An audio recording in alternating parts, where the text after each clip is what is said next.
नमस्कार, मी पंजाब डक. राज्यात मी म्हटलं तर कमी दाबाचा पट्टा मध्य प्रदेशहून जात असल्यामुळं जळगाव जिल्हा, बुलढाणा जिल्हा, अकोला, अमरावती ह्यामध्ये महाराष्ट्राच्या बॉर्डर आणि मध्य प्रदेशची बॉर्डर.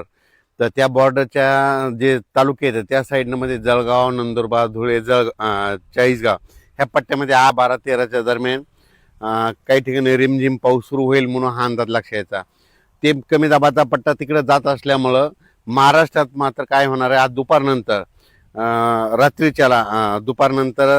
रात्रीच्याला काही काही ठिकाणी 10 मिनिटाचा, अर्ध्या तासाचा जोराचा पाऊस पडणार आहे म्हणून हा अंदाज लक्षात येतात. हा पाऊस सगळीकडे नाही, पण राज्यामध्ये भाग बदलत विखुरलेल्या स्वरूपाचा काही भागातच पडणार आहे. त्याच्यामध्ये ते कोणत्या जिल्ह्यात असणार आहे?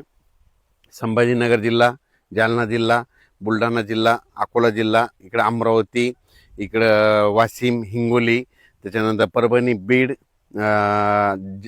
जालना, धाराशिव, लातूर जिल्हा, नांदेड जिल्हा ह्या पट्ट्यामध्ये काय होणार आहे की भाग बदलक तुरळक ठिकाणी म्हणजे आणखीन 11 पासून ते 14-15 ऑगस्टपर्यंत विखुरलेल्या स्वरूपाचा पाऊस पडणार आहे. सर्वदूर काय पडणार नाही म्हणून हा अंदाज शेतकऱ्यांनी लक्षात घ्यायचा. राज्यात परत आणि कोकणपट्टीपासून ते इकडं पालघरपर्यंत तिकडं मात्र सरी थोडा पाऊस सुरू राहील म्हणून अंदाज लक्षात येईल. पुण्याला देखील रिमझिम पाऊस सुरू होईल. नाशिककडे देखील सरी येतील म्हणून, पाळे येतील म्हणून ही अंदाज त्यांनी लक्षात घ्यायचा. कोल्हापूरकडे देखील तसाच पाऊस राहील. पण राज्यात आता खूप काही मोठा पाऊस नाही. सोलापूर जिल्ह्यात देखील आज पाऊस पडेल, पण विखुरलेल्या स्वरूपाचाच भाग बदलतच पडणार आहे म्हणून अंदाज लक्षात घ्यायचा. राज्यात मग चांगला पाऊस कधी पडणार आहे? राज्यात सांगायचं झालं तर मग मोठा पाऊस, विहिरीला पाणी येणारा पाऊस ह्या ऑगस्टमध्ये नाही, तर सप्टेंबर-ऑक्टोबरमध्ये येणार आहे. कारण की सप्टेंबर-ऑक्टोबरमध्ये परतीचा पाऊस सुरू होईल. त्यावेळेस काय होईल, मग राज्यात ठिकठिकाणी जोराचा पाऊस पडणार आहे म्हणून अंदाज शेतकऱ्यांनी लक्षात घ्यायचा. हा जो ऑगस्ट महिना आहे, ह्या ऑगस्ट महिन्यात फक्त विदर्भामध्ये पावसाचं चांगलं सावट आहे. कारण की 2 माग कमी दाबाचे पट्टी जात असल्यामुळं विदर्भातच पाऊस पडणार आहे. मग ते कुठं राहणार आहे?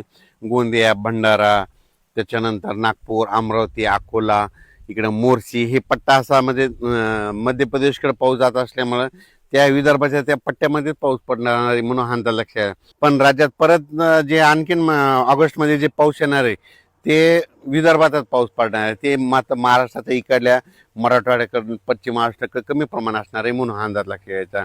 आणि सांगायचं झालं तर मग मोठा पाऊस फक्त सप्टेंबरमध्ये मात्र काय होणार आहे, 28 म्हणजे हे 28 ऑगस्ट आहे. 28 ऑगस्टच्या नंतर काय होणार, वातावरणात बदल होईल. मग सप्टेंबरच्या पहिल्या आठवड्यात मात्र मग पाऊस राज्यात मोठा असणार आहे. मग त्याच्यामध्ये ओढे नाले वाहणारा, तळ्यात पाणी येणारा असा पाऊस सप्टेंबरमध्ये असणार आहे. पण ह्या ऑगस्ट महिन्यामध्ये फक्त पिकाला लागल तसं पाऊस पडणार आहे, पिकाला झोपल तसंच पाऊस पडणार आहे.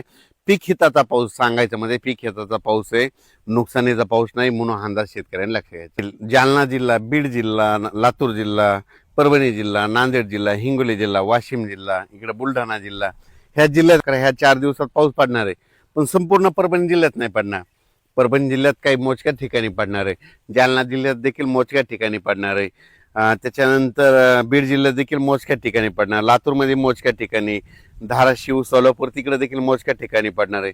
असा सर्वदूरचा पडणार नाही. नांदेडकडे तशीच परिस्थिती मोजक्या ठिकाणी, हिंगोली जिल्ह्यात, वाशिम जिल्ह्यात, यवतमाळ जिल्ह्यात तिकडे देखील असा तुरळकच पडणार आहे, मोजक्या ठिकाणी पडणार आहे. पण जोराचाच पडणार आहे. स्पीड मात्र जोरात फास्ट राहील. थेंब मात्र ठोकर राहतील म्हणून अंदाज शेतकऱ्यांनी लक्षात घ्यायचा. चांगल्या पावसाचा अंदाज घ्यायचा असेल तर सप्टेंबरच्या पहिल्या आठवड्यात चांगला पाऊस येणार आहे म्हणून हा अंदाज सर्व शेतकऱ्यांना लक्षात घ्यायचा. सध्या जे पाऊस चालू आहे कोकणपट्टी, मुंबई, इगतपुरी हे पट्ट्यात पाऊस चालू आहे. पण ते पाऊस काय होते, महाराष्ट्राकडे इकडं येत नाही. ते पाऊस सरळ इकडं गुजरातकडे जातोय, त्या पाऊस येत नाही. मग तुम्हाला सांगू इच्छितो, सध्या पाऊस ते तसंच चालू राहणार आहे. त्याच्यामुळे पुण्याकडे सरी राहतील, अकोले, संगमनेर अशा सरीच येत राहतील. इकडं श्रीगोंदा तिकडं देखील असाच राहील. पण चांगला पावसासाठी शेतकऱ्याला पुढच्या महिन्यात ह्या ऑगस्टमध्ये चांगला पाऊस नाही म्हणून हा अंदाज सर्व शेतकऱ्यांनी लक्षात घ्यायचा. धन्यवाद.